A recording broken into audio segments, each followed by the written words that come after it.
Mi nombre es Isaías, y esta es mi historia. Mientras el mundo a mi alrededor continuaba en su rutina diaria, un evento singular estaba a punto de transformar mi vida para siempre. En ese momento, yo, Isaías, apenas podía imaginar que el curso de mi existencia estaba a punto de ser redefinido. Mi historia, que se entrelaza con la de la nación de Israel, comenzó en una era de turbulencia política y espiritual, en el siglo VIII a.C. Mi nombre, que significa Yahvé es salvación, refleja el mensaje central de mi vida y ministerio.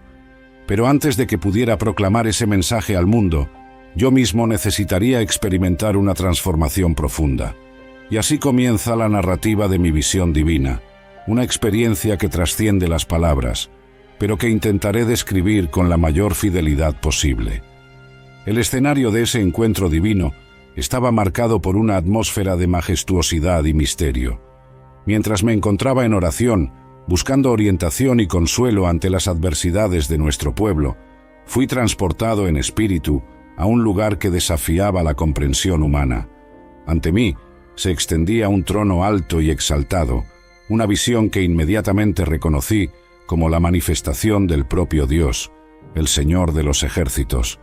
El esplendor de su presencia iluminaba todo alrededor, eclipsando la luz del sol. Era un momento de temor reverente, pues estaba ante la pureza de la santidad, un ser tan supremo que solo su vestimenta llenaba el templo. Alrededor del trono, serafines majestuosos volaban, criaturas divinas de belleza indescriptible y poder inmensurable. Cada uno poseía 6 alas, con 2 cubrían el rostro en señal de humildad, con 2 cubrían los pies, en reverencia, y con 2 volaban, listos para servir al Altísimo. Los serafines proclamaban unos a otros, en una voz que resonaba como trueno: «Santo, santo, santo es el Señor de los ejércitos, toda la tierra está llena de su gloria». Cada palabra resonaba a través del espacio, sacudiendo los cimientos del templo, llenando mi corazón con una mezcla de miedo y admiración. En medio de esta escena sobrenatural, una profunda conciencia de mi propia indignidad me abrumaba. Mis labios, manchados por el pecado, y mi naturaleza caída, parecían intensamente inadecuados ante la perfección divina. En desesperación clamé: «¡Ay de mí! Estoy perdido, pues soy un hombre de labios impuros y habito en medio de un pueblo de labios impuros, y mis ojos han visto al Rey, el Señor de los ejércitos». Fue un momento de reconocimiento de mi pequeñez y de la vastedad de la santidad de Dios, una verdad que quemaba mi ser como fuego. Pero, en su infinita misericordia, el Señor proveyó purificación y redención para mí, un ser imperfecto. Uno de los serafines voló hacia mí, trayendo en su mano una brasa viva que había tomado del altar con unas tenazas. Él tocó mis labios con la brasa y declaró: «Mira, esto ha tocado tus labios, tu iniquidad ha sido quitada y tu pecado purificado». Esta acción simbólica representaba algo mucho más profundo, una transformación interna, una limpieza de mi alma y espíritu, permitiéndome estar ante Dios no como un condenado, sino como un redimido. Fue entonces cuando escuché la voz del Señor, más dulce que el más armonioso de los cantos, aunque cargada de autoridad soberana. Él preguntó: «¿A quién enviaré y quién irá por nosotros?». El silencio que siguió estaba cargado de expectativa. Ante esa convocatoria divina, algo dentro de mí se movió. Aunque aún me sentía indigno, la gracia de Dios me había transformado, y no podía permanecer en silencio o inactivo. Con un corazón ahora inflamado por el amor divino y por la misión que me había sido confiada, respondí: «Aquí estoy, envíame a mí». El Señor entonces me encargó una tarea que sabía sería desafiante. Me advirtió que, a pesar de que mi mensaje era de extrema importancia, muchos no escucharían ni entenderían. «Ve y dile a este pueblo: escuchad bien, pero no entendáis; mirad bien, pero no percibáis». Esta sería la realidad de mi ministerio: anunciar la verdad de Dios a corazones endurecidos y oídos sordos. La misión era desalentadora, pero estaba dispuesto a enfrentarla, pues sabía que no estaba solo. El Señor estaría conmigo. Así, armado con esta visión divina, y la misión que me había sido encomendada, regresé al mundo de los hombres, pero no como antes. Yo era ahora un mensajero de Dios, portador de un mensaje de salvación y juicio. El llamado profético no era solo una tarea, era una transformación de vida, una identidad redefinida. La advertencia de que muchos no atenderían al mensaje no disminuía su importancia. Al contrario, intensificaba mi determinación de proclamar la palabra de Dios con fidelidad, independientemente de las consecuencias. Los años siguientes estuvieron marcados por desafíos y oposiciones, pero también por momentos de profunda comunión con Dios. Mi viaje no fue fácil, enfrentando no solo la incredulidad y la hostilidad del pueblo, sino también el dolor personal y el cuestionamiento. Sin embargo, cada dificultad solo sirvió para fortalecer mi fe y mi resolución de cumplir el llamado que había recibido. Al amanecer de mi llamado, mientras las sombras aún se escondían en los valles de Judá y Jerusalén, yo, Isaías, sentía el peso de la misión que me había sido confiada. Las primeras palabras que Dios puso en mis labios no eran de consuelo o paz, sino de advertencia. Mi alma estaba agitada, pues el mensaje que debía proclamar confrontaría la corrupción, la injusticia social y la falsedad religiosa que se habían arraigado profundamente en el corazón de mi pueblo. Era una tarea que me hacía temblar, pero sabía que la verdad de Dios necesitaba ser oída, incluso si eso me costaba todo. A medida que caminaba por las calles de Jerusalén, las visiones que el Señor me había concedido llenaban mi mente. Veía el esplendor de la ciudad, los templos imponentes y los mercados llenos de vida. Sin embargo, bajo esa apariencia de belleza y prosperidad, había una corrupción que carcomía el alma de la nación. El rico explotaba al pobre, la justicia se vendía al mejor postor, y el clamor de los necesitados era ignorado. Mientras tanto, el pueblo se entregaba a una falsa religiosidad, creyendo que rituales vacíos podrían aplacar la ira de Dios. Ante esta realidad, me erguí en la plaza pública, impulsado por una fuerza que superaba mi propio miedo. Oíd, oh cielos, y presta oído, oh tierra, porque el Señor ha hablado. Crié hijos y los engrandecí, pero ellos se rebelaron contra mí. Mis palabras cortaban el aire como una espada afilada, buscando despertar el corazón adormecido de mi pueblo. La advertencia divina era clara. Si no regresábamos a los caminos del Señor, el juicio inevitable vendría sobre nosotros. Aún así, en medio de las palabras de juicio, había un hilo de esperanza. Proclamé que, a pesar de la dureza de corazón del pueblo, el Señor ofrecía redención. Lavaos, purificaos, quitad la maldad de vuestras obras de delante de mis ojos, dejad de hacer el mal. Era un llamado al arrepentimiento, a la transformación de vida que podría restaurar la relación rota entre Dios y su pueblo. Esa era la belleza del corazón de Dios. Incluso frente a la rebelión, su mano aún estaba extendida para salvar. Sin embargo, la respuesta a mi llamado fue mixta. Algunos corazones se inclinaron hacia el mensaje, reconociendo la verdad en mis palabras y buscando el camino de la restauración. Sin embargo, muchos se cerraron, endureciendo aún más sus corazones. No podían soportar escuchar sobre sus propios pecados y la necesidad de cambio. La resistencia que enfrenté fue intensa, manifestándose tanto en hostilidad abierta como en indiferencia gélida. Pero no podía callarme. Movido por la visión del trono de Dios y por la santidad que allí presencié, continué proclamando las profecías que me habían sido confiadas. Ay de aquellos que dictan leyes injustas y de los escribas que escriben opresión para desviar el juicio de los necesitados y para quitar el derecho de los pobres de mi pueblo. Mi voz se elevaba contra la injusticia, clamando por verdadera justicia y rectitud. Las profecías contra Judá y Jerusalén no eran solo palabras de condenación, eran una invitación al despertar espiritual. Hablé de un futuro donde la justicia fluiría como un río y la rectitud como un arroyo perenne. Un futuro en el que, a pesar de la disciplina divina, la promesa de restauración y redención brillaba como una luz al final del túnel. Era una visión de esperanza que trascendía el inminente juicio, apuntando a un tiempo en que Dios mismo establecería su reino de paz y justicia. Mientras proclamaba estas verdades, enfrentaba persecución y rechazo. Muchos me veían como un perturbador de la paz, alguien que desafiaba el statu quo y amenazaba la estabilidad social con palabras de juicio.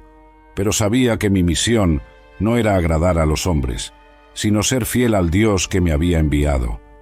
Mi esperanza estaba firmemente establecida en la promesa de que, en el tiempo de Dios, sus palabras a través de mí alcanzarían los corazones preparados para recibirlas. Así, mi ministerio se desplegaba día tras día, año tras año. Con cada mensaje entregado, con cada profecía proclamada, veía el tejido de la historia de mi pueblo siendo tejido por la mano divina. En medio del dolor y del juicio, la promesa de redención permanecía firme. En una época marcada por la turbulencia y el miedo, donde la sombra de la guerra se extendía sobre la tierra de Judá, yo, Isaías, fui enviado con un mensaje de esperanza en medio de la desesperación. La invasión sirio-efraimita amenazaba no solo la paz de nuestro pueblo, sino la misma esencia de nuestra fe. Fue en medio de este escenario de incertidumbre que el Señor me llamó para entregar una profecía que trascendía el tiempo, una promesa que se convertiría en el fundamento de la esperanza para todas las generaciones. El rey Acaz, cuyo corazón estaba perturbado por las noticias de los ejércitos que avanzaban contra Jerusalén, se encontraba en el patio del templo cuando me acerqué a él. Su expresión era una mezcla de temor e indecisión, un reflejo de la angustia que afligía a su pueblo. Fue ante este hombre, rodeado por consejeros ansiosos, que el Señor me instruyó a hablar. El mensaje que llevaba era poderoso, destinado a transformar el miedo en fe, la duda en certeza. Por tanto, el mismo Señor os dará una señal. He aquí que la Virgen concebirá y dará a luz un hijo, y llamará su nombre Emanuel. Las palabras fluían de mis labios con una claridad y una fuerza que sólo podrían venir del divino. Emanuel, Dios con nosotros, un nombre lleno de significado, una señal de que, a pesar de las circunstancias aterradoras, el Señor no había abandonado a su pueblo. La reacción de Acaz fue de escepticismo, su mente política incapaz de comprender la magnitud de lo que se estaba revelando. Sin embargo, la profecía no era solo para él, sino para todos los que oirían, una promesa divina de presencia y protección. El nacimiento de Emanuel sería un testimonio eterno de la cercanía de Dios con su pueblo, una luz en la oscuridad que rodeaba a nuestra nación. Mientras me alejaba del rey, mi corazón estaba lleno de una mezcla compleja de emociones. Era consciente de la incredulidad que mis palabras podrían despertar, de la posibilidad de ser malinterpretado o incluso rechazado.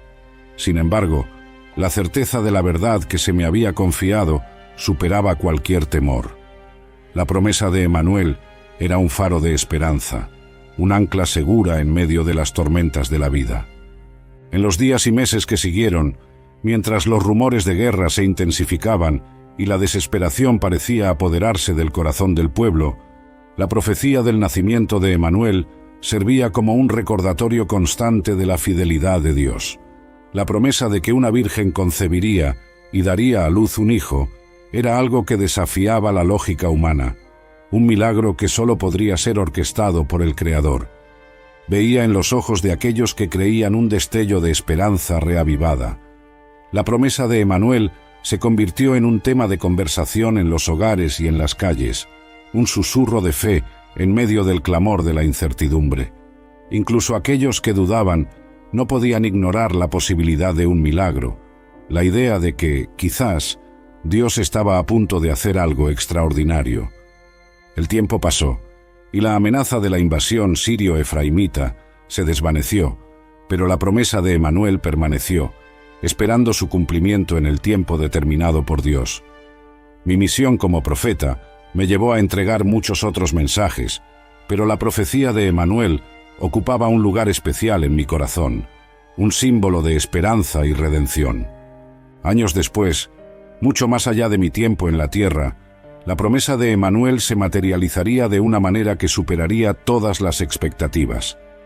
El nacimiento de ese niño, en circunstancias humildes, sería el comienzo de una historia de amor, sacrificio y salvación que resonaría a través de los siglos, tocando el corazón de millones. Mientras el crepúsculo envolvía a Jerusalén con su manto suave, yo, Isaías, me encontraba en profunda meditación sobre el destino de mi pueblo. Las palabras del Señor fluían en mi corazón como un río caudaloso, trayendo revelaciones que trascendían el entendimiento humano. Fue en uno de esos momentos sagrados que recibí una visión que no solo definiría el curso de la historia, sino que también encendería una llama de esperanza en las almas cansadas de generaciones futuras. Esta no era un mensaje cualquiera, era la promesa del nacimiento de un niño, cuyo reinado inauguraría una era sin precedentes de paz y justicia. Las sombras de la noche no podían ocultar el brillo de la revelación divina que iluminaba mi mente. Porque un niño nos es nacido, un hijo nos es dado, y el principado sobre su hombro. Cada palabra parecía grabada a fuego en mi alma, un testimonio del poder inquebrantable de Dios para cumplir su voluntad soberana. Este niño, prometido en medio de tribulaciones y desesperación, sería el puente para la redención, el eslabón perdido restaurado entre lo divino y la humanidad. En mi visión, vi los títulos de honor que serían atribuidos a este heredero divino, y se llamará su nombre Admirable, Consejero, Dios Fuerte, Padre Eterno, Príncipe de Paz. Cada nombre era un océano de significado, reflejando las múltiples facetas de su carácter y ministerio. Sería la fuente de sabiduría incomparable, el héroe invencible en batalla, el guardián de la eternidad y el arquitecto de una paz que trascendería todo entendimiento humano. La magnitud de esta profecía se elevaba como una montaña ante mí, imponente y gloriosa. Del aumento de su gobierno y de la paz no habrá fin sobre el trono de David y sobre su reino, para afirmarlo y fortalecerlo con juicio y con justicia desde ahora y para siempre. Las palabras pintaban el cuadro de un reinado eterno, fundamentado en la justicia y en la rectitud. Este niño, nacido de la estirpe de David, no solo asumiría el trono ancestral, sino que también ampliaría su dominio hasta los confines de la tierra, estableciendo un reino cuyos fundamentos serían inquebrantables. Mientras la noche avanzaba, mi mente contemplaba la perpetuidad de ese reino. El celo de Jehová de los ejércitos hará esto. Era una promesa de renovación total, donde el oprobio y la injusticia serían desterrados, reemplazados por un gobierno que reflejaría la esencia misma de Dios. Este no sería un reino de conquistas terrenales, sino de transformación del corazón humano, un reino donde la paz sería la ley y el amor, el lenguaje universal. La responsabilidad de llevar tal mensaje era al mismo tiempo un privilegio y una carga. ¿Cómo transmitiría a mi pueblo la grandiosidad de lo que estaba por venir? ¿Cómo convencería a corazones endurecidos por la adversidad de que el Dios de sus antepasados aún obraba milagros? Mi alma luchaba con estas preguntas, buscando en la fe la fuerza para proseguir. En las semanas y meses siguientes, me convertí en un heraldo de esa esperanza, proclamando en las calles de Jerusalén y por toda Judá la promesa del nacimiento del niño. Muchos me escuchaban con incredulidad, incapaces de comprender cómo tal profecía podría cumplirse. Otros, sin embargo, encontraban en mis palabras un bálsamo para sus almas afligidas, una luz al final de un largo túnel de oscuridad. El impacto de esta profecía resonó mucho más allá de los límites de mi tiempo y espacio. Generaciones futuras se aferrarían a estas palabras como a un mástil en medio de la tempestad, esperando con expectativa el cumplimiento de la promesa divina, la esperanza de un Mesías, de un Salvador que restauraría el trono de David e inauguraría un reino de paz, se convirtió en un pilar de la fe judía. Yo, Isaías, fui compelido a entregar un mensaje que resonaría a través de los corredores del tiempo, una profecía que revelaba tanto la justicia como la misericordia de Dios. A pesar de que la sombra de la muerte a menudo parecía envolver el mundo en el que viví, una luz de esperanza brilló a través de las visiones que el Señor me concedió. Fui transportado más allá del presente para vislumbrar un futuro glorioso, no solo para Israel, sino para toda la creación. El mensaje que recibí fue una promesa divina de paz y restauración, un antídoto contra los dolores y las luchas que asolaban a nuestro pueblo. Las visiones escatológicas que me fueron reveladas hablaban de un mundo transformado, donde la armonía reinaría suprema, un signo inconfundible del reino venidero de Dios. Entre las revelaciones que más profundamente tocaron mi corazón estaba la visión del lobo conviviendo con el cordero. Esta imagen, tan contraria al orden natural conocido por nosotros, simbolizaba una paz futura tan completa que incluso los instintos más básicos de la creación serían redimidos. El lobo morará con el cordero, y el leopardo se acostará junto al cabrito, el becerro y el león joven andarán juntos, y un niño pequeño los guiará. Esta promesa de armonía universal no solo consolaba el corazón, sino que también encendía la imaginación, señalando hacia un poder divino capaz de restaurar todas las cosas. Otra visión que me fue dada retrataba a Jerusalén, la ciudad amada, no más como un lugar de conflicto y sufrimiento, sino como una fuente de alegría eterna. Porque he aquí que yo creo nuevos cielos y nueva tierra, y de lo primero no habrá memoria, ni más vendrá al pensamiento. La nueva Jerusalén sería un hogar de paz, donde el llanto y el clamor no serían oídos, una morada donde la presencia de Dios residiría entre su pueblo, secando toda lágrima de sus ojos. La promesa de renovación no se limitaba al pueblo de Israel, sino que se extendía a toda la creación. Vi una tierra donde la justicia correría como un río, y la rectitud como un arroyo inagotable. En este mundo restaurado, la tierra estaría llena del conocimiento del Señor, tan vasta y profunda como las aguas cubren el mar. La santidad permearía cada aspecto de la vida, haciendo indistinguibles lo sagrado y lo cotidiano. El Señor me mostró también el desierto transformado, brotando con flores y cantos de alegría. El desierto y la tierra árida se alegrarán, y el yermo se gozará y florecerá como la rosa. Esta imagen de renacimiento y belleza, emergiendo del lugar más inhóspito, servía como un poderoso símbolo de la capacidad redentora de Dios, capaz de traer vida donde antes solo había muerte y desolación. Las visiones escatológicas que recibí eran ricas en simbolismo, cada elemento cargado de significado.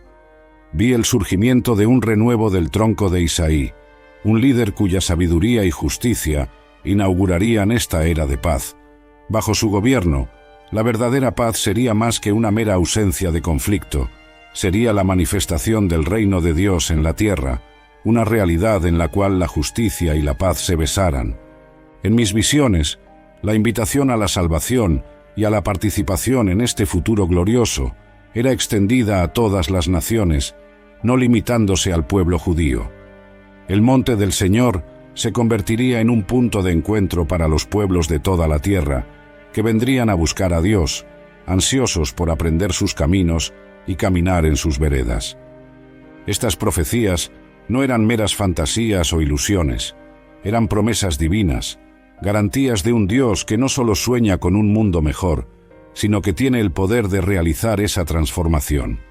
La certeza de ese futuro bendito sostenía mi fe y me daba fuerzas para continuar proclamando la palabra del Señor, incluso en los momentos más sombríos.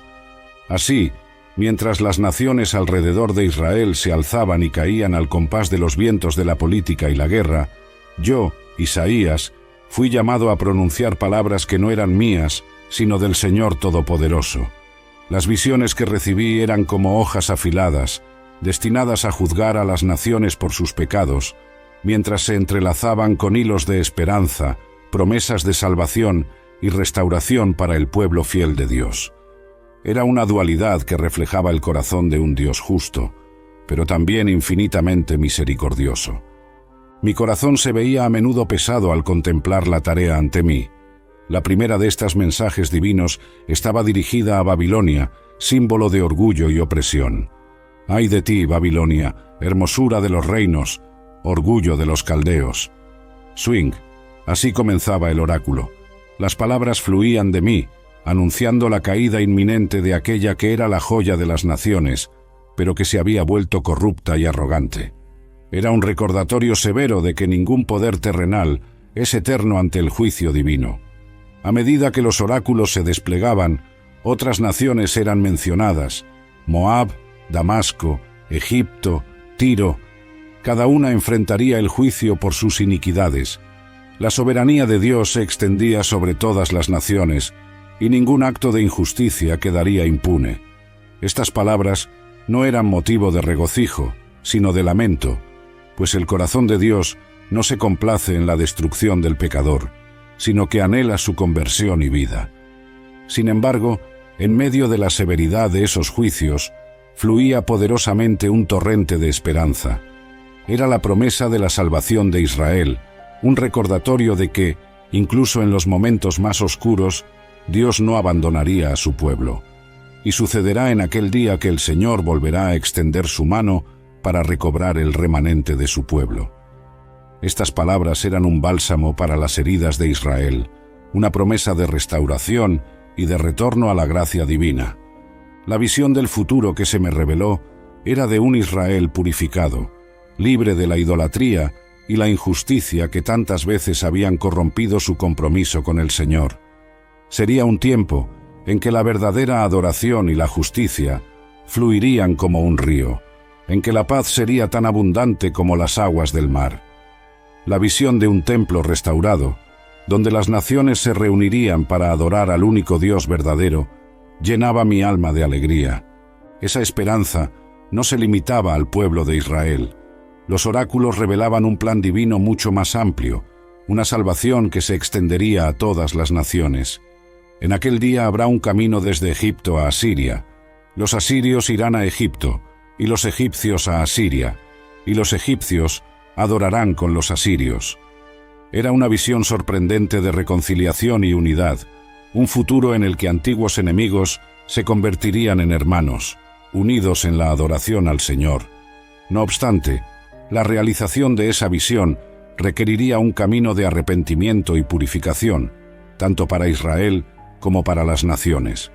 La justicia de Dios, revelada en los oráculos contra las naciones, también era un llamado al retorno, una invitación para abandonar los caminos de la iniquidad y buscar al Señor con corazón sincero. Proclamar estos mensajes no fue fácil. Enfrenté resistencia, incredulidad e incluso hostilidad, pero la convicción de la verdad y la urgencia de esas palabras me sostenían. Sabía que, aunque el juicio era inevitable, el corazón de Dios anhelaba la redención de sus criaturas, el día en que su gloria llenaría la tierra. Testifiqué muchos eventos que revelaron el poder y la misericordia de Dios. Uno de esos momentos fue profundamente personal e impactante, involucrando al rey Ezequías, un hombre de fe notable y un líder dedicado al bien de Judá. Yo, Isaías, fui testigo y participante en los días en que la sombra de la muerte se cernía sobre él, una enfermedad mortal que amenazaba con acabar con su vida y su reinado. Fue en un tiempo de gran angustia para el reino, cuando las fuerzas de Asiria lanzaban sombras amenazadoras sobre nuestra tierra, que Ezequías enfermó. El Señor me envió al rey con un mensaje que helaría el corazón de cualquier hombre. Así dice el Señor: pon en orden tu casa, porque morirás y no vivirás. Entregar tal noticia a un rey amado y justo no era tarea fácil, pero la voluntad de Dios es soberana y misteriosa, y debe ser comunicada con fidelidad. Ezequías, al recibir la noticia de su inminente muerte, volvió su rostro hacia la pared y oró al Señor con una intensidad y sinceridad que solo un corazón verdaderamente afligido puede expresar. Sus palabras eran un reflejo de su vida ante Dios, recordándole al Señor cómo había caminado con verdad y con un corazón íntegro, y había hecho lo que era bueno a los ojos de Él. Las lágrimas de Ezequías eran el testimonio silencioso de su fe y angustia. La respuesta de Dios a esa oración sincera llegó a mí de manera sorprendente e inmediata. Antes incluso de que abandonara el patio, la palabra del Señor vino a mí, diciendo que regresara y le dijera a Ezequías: He oído tu oración, he visto tus lágrimas. He aquí, añadiré a tus días 15 años. Además, el Señor prometió liberar la ciudad de las manos del rey de Asiria y defenderla. Era una promesa de curación y de protección divina, un signo del favor de Dios sobre Ezequías y sobre Jerusalén. Para Ezequías, esta promesa divina también vino acompañada de una señal, algo tan extraordinario que desafiaría la comprensión humana. La sombra en el reloj de sol de Acaz retrocedería 10 grados. Este milagro serviría no solo como una garantía de la promesa de Dios, sino también como un testimonio para todas las generaciones del poder soberano de Dios sobre la creación, capaz de revertir el curso del sol. La recuperación de Ezequías no fue solo un triunfo personal, sino una señal para el pueblo de Judá de que Dios estaba con ellos, incluso frente a la amenaza asiria. El rey, habiendo recibido una nueva oportunidad de vida, se dedicó con renovado fervor a la liderazía de su pueblo y a la adoración a Dios, consciente de la gracia y misericordia que se le habían extendido. La gratitud y la adoración brotaron del corazón de Ezequías, expresadas en un cántico que hablaba de su angustia y del libramento divino. Reconoció la mano de Dios en su curación, viendo en ello un llamado para vivir sus días restantes con una conciencia más profunda de la presencia y propósito de Dios para su vida. Este episodio en la vida de Ezequías se convirtió en una de las muchas historias de fe y poder divino que componían la rica y compleja tapicería de nuestra herencia espiritual. Fue un testimonio de la intimidad que un hombre puede tener con Dios, de la eficacia de la oración sincera y de la realidad de que nuestra vida está en las manos de Dios, quien puede fácilmente alterar el curso del destino humano según su voluntad. En medio de las cenizas de la desolación y la desesperanza, donde el pueblo de Israel se encontraba cautivo bajo el yugo de Babilonia, una nueva mensaje de esperanza me fue dada para compartir. Esta parte de mi misión se reveló en un período posterior, cuando la necesidad de consuelo y renovación era más apremiante que nunca. Las palabras que fluían eran como aguas refrescantes en tierra seca, destinadas a reavivar el alma de un pueblo quebrantado, prometiendo la liberación del exilio y el retorno a la tierra prometida.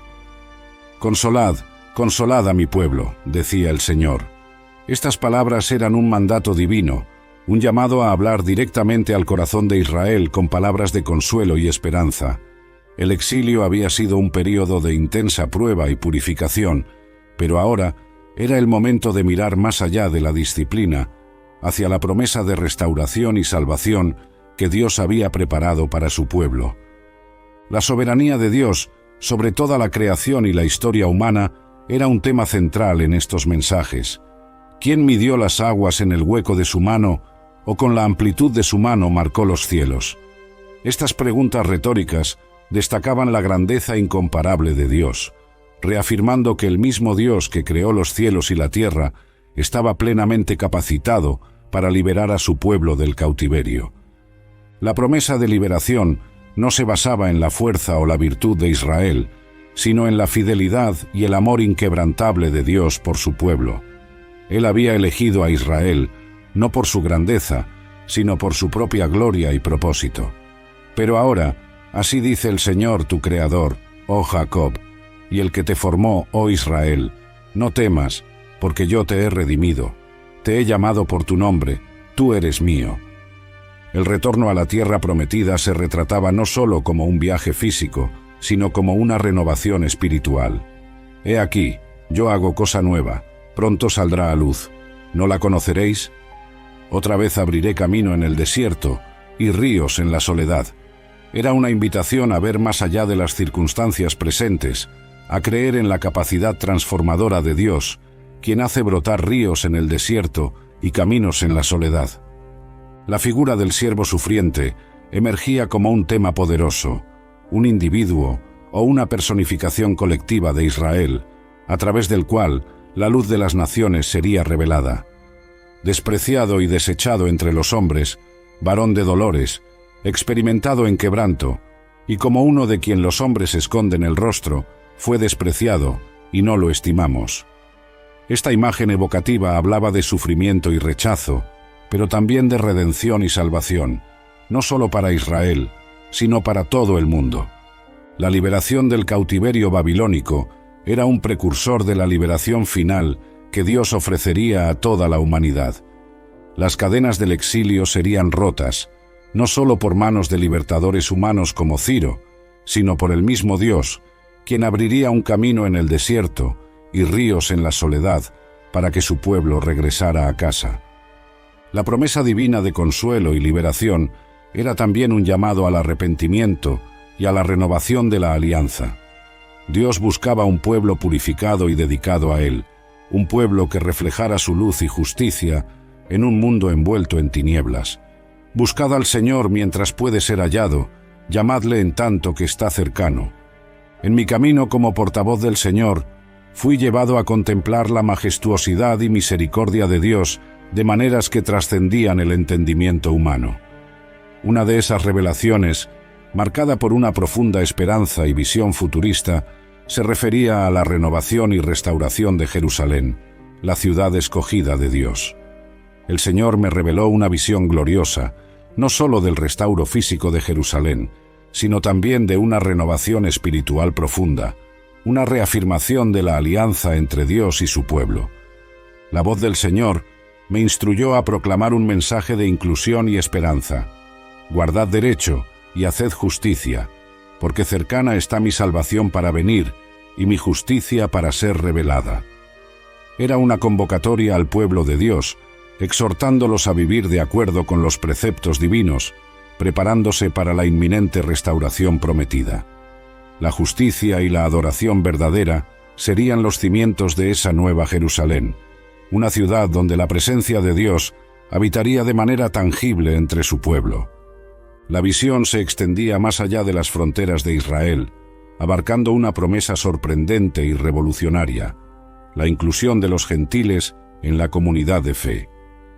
A los eunucos que guarden mis sábados y escojan lo que yo deseo y abracen mi pacto, les daré en mi casa y dentro de mis muros un lugar y un nombre mejor que hijos e hijas. Les daré un nombre eterno que no será cortado. Esta promesa destacaba la naturaleza inclusiva del amor de Dios, rompiendo barreras y extendiendo la salvación a todos aquellos que buscan al Señor con corazón sincero. La renovación de Jerusalén sería acompañada por una transformación social profunda, donde los valores del reino de Dios, justicia, paz y alegría en el Espíritu Santo, se manifestarían plenamente. Los débiles y oprimidos encontrarían justicia, los extranjeros un hogar, y todos juntos, judíos y gentiles, alabarían a Dios en unísono, en un templo donde la exclusión y la discriminación no tendrían lugar. Esta restauración espiritual y social sería un testimonio poderoso para las naciones circundantes, atrayendo a muchos hacia la luz de Dios. Jerusalén, la ciudad una vez asolada y desolada, emergería como una fuente de esperanza y salvación, un faro de justicia divina en un mundo frecuentemente marcado por la injusticia y la desesperación. En el corazón de esta nueva Jerusalén estaría el templo del Señor, no más como una construcción limitada por paredes de piedra, sino como una comunidad viva de adoradores, donde la verdadera adoración fluiría en espíritu y en verdad, porque mi casa será llamada casa de oración para todos los pueblos. La inclusividad de este templo reflejaría la esencia del corazón de Dios, acogiendo a todos los que se acercan a Él en fe. La promesa de Dios para la renovación de Jerusalén también hablaba de una nueva creación, donde los antiguos conflictos y dolores serían reemplazados por alegría y paz perpetuas. Porque he aquí, yo creo nuevos cielos y una nueva tierra, y lo primero no será recordado, ni vendrá a mente. Este nuevo mundo estaría marcado por una armonía perfecta entre Dios, el hombre y la creación, un reflejo del reino eterno de Dios. La justicia sería la ley suprema de esta nueva Jerusalén, con Dios mismo como el juez justo, asegurando que los oprimidos y desfavorecidos recibieran vindicación. La ciudad sería un modelo de sociedad justa, donde cada individuo disfrutaría del fruto de su trabajo en paz y seguridad bajo la mirada benevolente del Señor. Mis palabras, mientras fluían como ríos de verdades divinas hacia el pueblo de Dios, encontraron en muchos corazones un suelo fértil, pero en otros generaron resistencia y oposición. Mi caminar profético no solo fue a través de valles de revelaciones y montañas de visiones divinas, sino también por caminos áridos de persecución y sombras de muerte. Durante el reinado de Manasés, un tiempo de gran apostasía y retorno a las prácticas idólatras que tanto combatí, mi presencia y mis profecías se volvieron intolerables. Mi insistencia en la justicia de Dios, en la pureza de la adoración y en el arrepentimiento de los pecados, chocaba frontalmente con la corrupción e idolatría promovidas por el trono. Mi vida, dedicada a proclamar la soberanía de Yahvé, estaba en un curso de colisión con las fuerzas dominantes de la época. La tradición, aunque no registrada en los cánones bíblicos, narra mi destino final en manos de aquellos que no podían soportar la verdad. Se dice que, por orden de Manasés, fui martirizado, un testigo de la fe hasta el último aliento. Entre las historias contadas, una de las más dolorosas sugiere que fui aserrado en dos, un fin terrible reservado para aquellos cuyas palabras se consideraban demasiado perturbadoras para ser toleradas. Este relato, aunque no se encuentra en la Escritura, resuena con el eco de muchos profetas y fieles que sufrieron por su fe. Es un recordatorio sombrío de que el camino hacia la verdad y la justicia, a menudo, conduce al sacrificio supremo. Mi supuesto martirio, entonces, no es solo un capítulo final de dolor, sino un testimonio de la fe inquebrantable en el Dios de Israel, una fe por la cual estaba dispuesto a pagar el precio más alto. Sin embargo, incluso frente a la perspectiva de un fin tan brutal, mi esperanza y confianza en el Señor permanecieron inquebrantables. La visión de una nueva Jerusalén, de un pueblo restaurado y de una creación redimida sostenía mi espíritu. Creí, hasta el último momento, que la verdad de Dios prevalecería sobre cualquier oscuridad y que la luz de su justicia iluminaría los caminos de la humanidad. Mi muerte, aunque marcada por la violencia, no es el foco de mi historia, sino más bien el mensaje que fui llamado a entregar. Un mensaje de juicio, sí, pero también de esperanza, restauración y el amor incondicional de Dios por su pueblo. Mi legado, entrelazado en las páginas de las Escrituras y en las tradiciones que me recuerdan, permanece como un faro para todos aquellos que buscan la faz de Dios, recordándoles que, incluso en las horas más oscuras, su luz nunca se apaga. Mi nombre es Isaías, y esta es mi historia, una narrativa que trasciende mi vida terrenal para revelar el corazón eterno de Dios hacia su creación, invitando a todas las generaciones a buscarlo, conocerlo y amarlo, confiando en su palabra eterna y sus promesas de salvación y redención para todos.